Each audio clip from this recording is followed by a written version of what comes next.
सान्वी लहान असल्यापासूनच खूप हट्टी होती. आई विना पोर म्हणून सर्वच जण तिला जपायचे. आजीची तर ती खूपच लाडकी होती. बाबांचे दुसरं लग्न लावायचा प्रयत्न सुरू होता, पण ही 7 वर्षाची चिमुरडी काही ना काही कारण करून मोडून काढत होती. दोन्ही आजीबाई समजावून दमल्या तिला. त्या म्हणायच्या, अगं सगळ्यात सावत्र आई काही खडूस नसतात, आणि आम्ही आहोत ना, तुला काही त्रास दिला तर आम्ही तिला ओरडू. पण तिच्या मनात सारखी भीती होती. पिक्चरमध्ये दाखवतात तशी ही आई मला त्रास देईल असे तिला वाटे. बाबा पण तिचेच ऐकतील. अन तिच्या आईची शेवटची आठवण म्हणजेच तिच्या आईचे मंगळसूत्र, ते पण त्या नवीन आईला देतील असेच तिला वाटायचं. सर्वांनाच काळजी वाटत होती. हिला कसे समजावून सांगावे.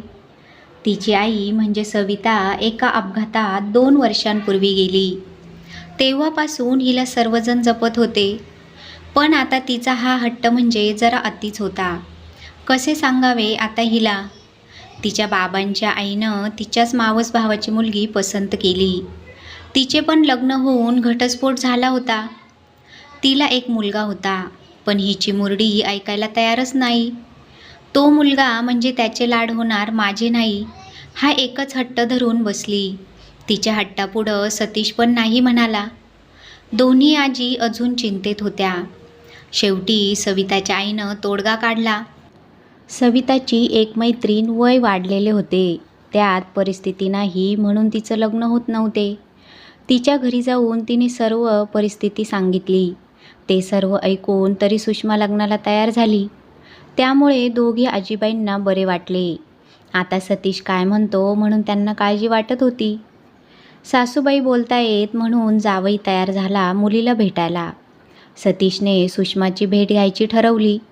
अन फक्त सानूच्या भविष्यासाठी आणि आपल्या आईच्या इच्छेसाठी मी तयार आहे, माझ्याकडून बाकी कसलीच अपेक्षा करू नको, असे सतीशने आधीच सांगितलं. सुषमाला हे ऐकताच खूप वाईट वाटलं, पण किती दिवस घरच्यांचे टोमणे ऐकायचे म्हणून ती लग्नाला तयार झाली. दोघांचे लग्न झाले. तिच्या घरची काहीच परिस्थिती नव्हती, त्यामुळे त्यांनी तिला कोणताच दागिना केला नाही. अन सान्वीने आपल्या आईचं मंगळसूत्र देखील काही दिले नाही. शेवटी सविताच्या आईनेच तिची आई होऊन सर्व काही केले. सान्वी तिला खूप त्रास द्यायची. तिला म्हणायची, ए दुसरी आई. ती ओरडली की मुद्दाम खोटे रडायची. सुषमाला 2 महिन्यात सर्व गोष्टींचा अंदाज आला. दोन्ही आजींना आधीपासूनच माहिती होते, त्यामुळे त्या सुषमाला काहीच बोलायच्या नाहीत. त्या उलट तिला म्हणायच्या, मारलंच तरी चालेल.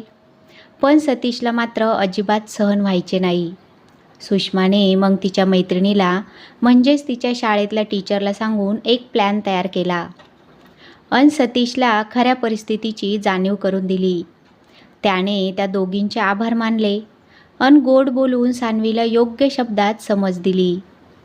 तसंच यापुढे तिने सुषमाशी नीट वागायचं, तिचे ऐकायचे असे कबूल करून घेतले. सान्वीने खूप तमाशा केला, पण तिची बाजू घेणारं कोणी नाही हे तिला आता समजले होते. सुषमाचा खूप राग यायचा तिला. सुषमा तिला खूप समजून घेत असे. हळूहळू सुषमा आणि सतीशचे नाते पण फुलत होते, पण नवरा बायकोचे नाते त्यांच्यात कधीच नव्हते. आणि ते सतीशने तिला आधीच सांगितलं होते. तिला खूप वाईट वाटायचं.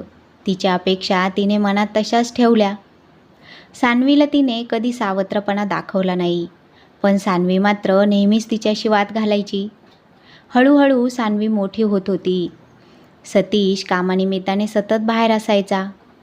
सुषमा मात्र सान्वीसाठी नेहमीच तत्पर असायची. तिने सान्वीला खूप प्रेमाने समजावण्याचा प्रयत्न केला, पण तो नेहमीच अयशस्वी ठरला. त्यात सतीशची आई आजारी असायची. त्यांची पण ती काळजी घ्यायची. त्यांनी एकदा सुषमाला बोलावून सांगितलं, मला खूप काळजी होती बघ या सानूची, पण आता नाही, तू आहेस ना. आता माझे काही झाले तरी चालेल, पण तुझ्यासाठी मात्र मला वाईट वाटतं. ह्या पोरीसाठी तू एवढे करतेस आणि त्याची तिला काहीच किंमत नाही. सुषमा हसत म्हणाली, तिला नक्की कळेल एक दिवस, मला पूर्ण विश्वास आहे. सान्वी सर्व ऐकत होती. तिने चुकीचाच अर्थ काढला. नेहमीप्रमाणे खूप भांडली.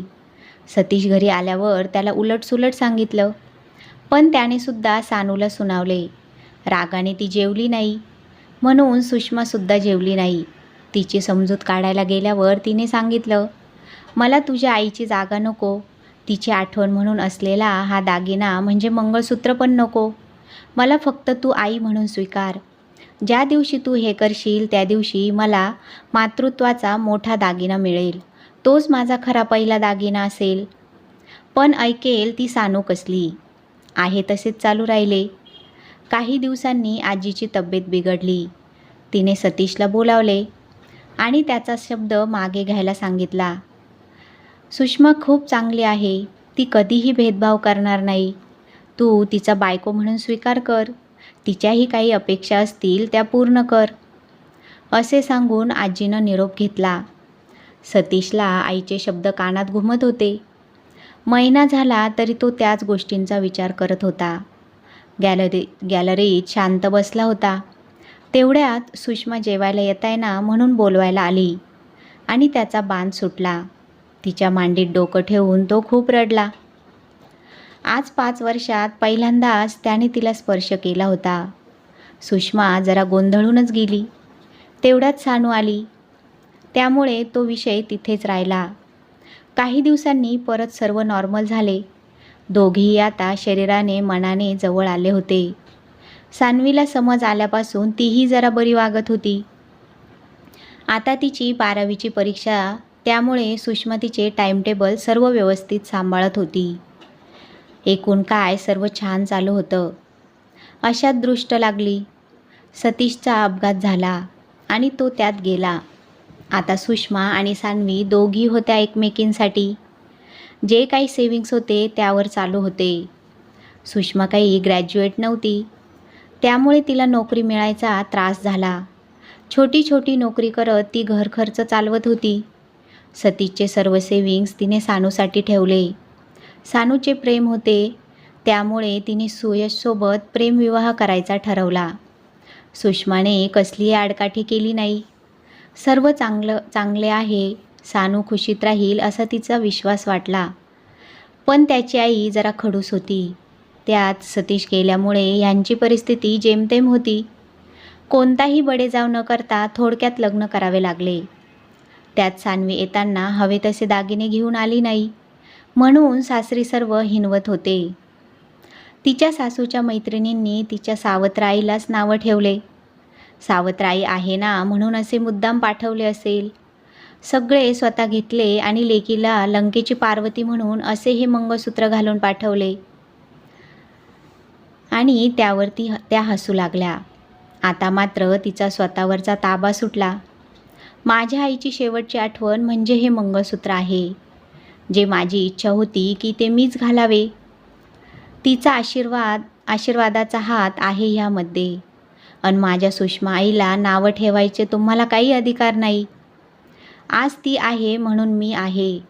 तिने मला योग्य संस्कार दिले, शिस्त लावली, संयम, वक्तशीरपणा, मोठ्यांचा सन्मान, या सगळ्या गोष्टी कोणत्याही अपेक्षा न ठेवता तिने मला शिकवल्या. बाबा गेल्यावर सुद्धा त्यांनी कमावलेला एकही पैसा तिने स्वतःला न घेता सर्व काही मला दिले. कधीच सावत्रपणा तिने मला दाखवला नाही. तो कायम मी तिला दाखवत आले. माझ्यासाठी तिने तिची कूस न उजवण्याचा निर्णय घेतला, पण मला वेडीला कधी कळलेच नाही. तिने मला फक्त आणि फक्त प्रेम दिले. त्या बदल्यात एकच अपेक्षा होती. तिला एक दागिना हवा होता, जो मी कधीच देऊ शकले नाही. सगळ्या बायका अगदी उत्सुकतेने विचारू लागल्या, कोणता दागिना ग? नक्कीच मौल्यवान असेल तो दागिना, म्हणून तर तिने एवढं ॲडजस्ट केलं असेल. कुजबूज सुरू होती. तेवढाच तिथे सुषमा आली. बायका अजूनच कुजबूजपणे हसू लागल्या. सुषमा मनातून घाबरून गेली. सानूने काय केले, असे काय वागली की ह्या बायका अशा बघतायत. तेवढ्यात सानूने तिला घट्ट मिठी मारली आणि हात तिच्या गळ्यात घालून तिला प्रेमाने आई अशी हाक मारली. दोघी मायलेकी सारं विसरून एकमेकींच्या मिठीत हरवून गेल्या. बायका कुजबुजत असताना सानू म्हणाली, तुम्हाला तो दागिना बघायचा होता ना? हाच. आई म्हणून हाक मारून माझ्या दोन्ही हातांची तिच्या भोवती असलेला हार, हाच मातृत्वाचा दागिना तिला हवा होता. सुषमाला तर भरून येत होते. दोघी सतीश आणि आजीच्या फोटोसमोर उभे राहून त्यांना नमस्कार करत होत्या. सानूने त्यांची माफी मागितली अन आईला कधीच अंतर देणार नाही असे वचन देखील दिले. फोटोमधून आजी आणि सतीश खऱ्या अर्थाने आज हसले. कथा आवडली असल्यास लाईक करा, शेअर करा आणि चॅनलला सबस्क्राईब करा. धन्यवाद.